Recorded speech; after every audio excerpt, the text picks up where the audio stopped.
What is up, everyone, and welcome back to VoidX. Today, we aren't talking about who has the strongest devil fruit or the best hockey, no.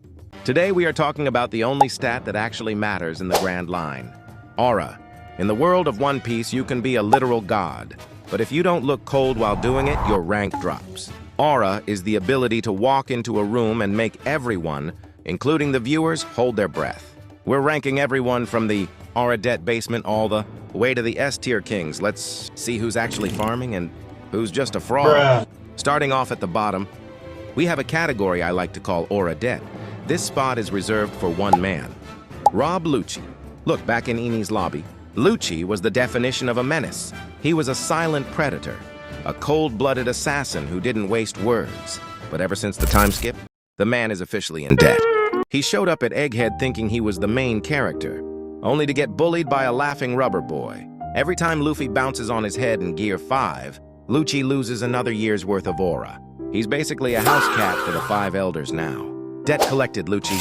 You stay down here. Next up, we have Sanji in B tier. This one hurts because pre-time skip Sanji was a certified ghost. Remember Mr. Prince in Alabasta? Or when he snuck onto the puffing Tom and saved the crew without anyone even knowing? That was peak aura. But lately, the simping has reached dangerous levels. The second Sanji sees a woman, his eyes turn into hearts and he starts spinning like a helicopter. You can't be a top-tier aura farmer if a nosebleed can take you out of the fight. If Sanji stayed in his left hand of the Pirate King mode 24/7, he'd be S-tier, but for now, he's stuck in B, moving into A tier. We have Trafalgar Law. Law has the drip, the submarine, and the I don't care about anything attitude. His K-room attacks are flashy, and his room ability is one of the coolest in the series. He's a solid farmer, but he takes a few too many losses to reach the top. Right above him is the King of the Beasts, Kaido. Kaido's introduction is legendary. Most characters introduce themselves with a fight.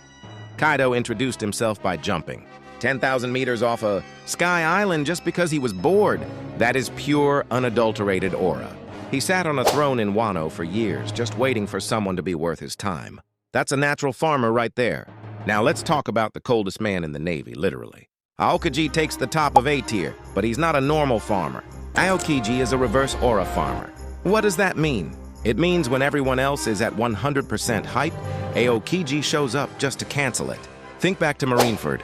Whitebeard, the strongest man in the world, starts the war by literally cracking the air and sending 2 massive tsunamis to swallow the entire Navy. The hype was at an all-time high. But what did Aokiji do? He jumped into the air, said 2 words, and froze the entire ocean, like it was a minor inconvenience. He turned a world-ending threat into a skating rink. And he did it again at Hachinosu.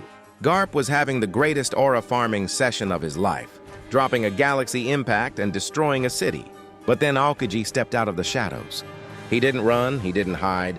He stood his ground and went one-on-one with the hero of the Marines in a fair fight. Whenever someone starts farming aura, Aokiji shows up to freeze the farm. Now Luffy sits in A tier, right below Aokiji. I know, he's the main character. And yes, the walk to the rooftop in Onigashima was one of the coldest moments in anime history. Walking past 2 Yonkos like they were invisible, pure chills. But Luffy has a massive weakness, Nami. How can you be the sun god, the man who defeated Kaido, but still get a giant bump on your head because your navigator got mad? Every time Nami punches him into a gag state, his aura resets to 0. Bruh. We are entering the S tier now. These are the legends. At the bottom of this tier, we have Whitebeard and Gold D. Roger.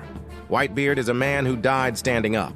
He had half his face gone, hundreds of sword wounds, and cannonball holes in his chest. But his back never touched the ground. That is a lifetime supply of aura. And Roger? The man turned his own execution into the start of the greatest era in history. He died smiling. You can't teach that kind of aura. You're either born with it or you aren't. Next we have the swordsman. Mihawk is an absolute beast. He lives in a dark castle, sails the most dangerous seas in a tiny coffin boat, and uses a sword the size of a person just to cut vegetables. He is the standard for aura, but I'm putting Zoro slightly above him. Why? Because Zoro doesn't just farm aura, he is the farm. The nothing happened moment at Thriller. Bark is arguably the greatest aura moment in all of fiction. Standing in a pool of his own blood, arms crossed, Telling Sanji that nothing happened while he took all of Luffy's pain? That is S-tier gatekeeping. Zoro is just built different. Finally, we reach the gods of the verse. In the number 2 spot, we have Imu. We don't even know what Imu looks like. We've only seen a shadow and a cold, piercing red eye. Yet the 5 elders, the most powerful men in the world, kneel before Imu like children. When your existence alone makes the world leaders tremble, your aura is off the charts. But at the very top, the CEO, the chairman, the founder of aura farming, it's Shanks. Shanks doesn't even need to draw his sword half the time. He walked into Marineford, the biggest war in history, and said stop, and everyone actually stopped. He scared off a navy, admiral from miles away just by flexing his haki. Shanks doesn't have a devil fruit. He doesn't have 2 arms, but he has 100% of the aura in every room he walks into. He is the ultimate farmer. That's my list for the One Piece aura farmers. Did I cook or did I burn the kitchen? Did I do Sanji dirty? Does Zoro really have more aura than Mihawk? Let me know your thoughts in the comments and tell me who I missed.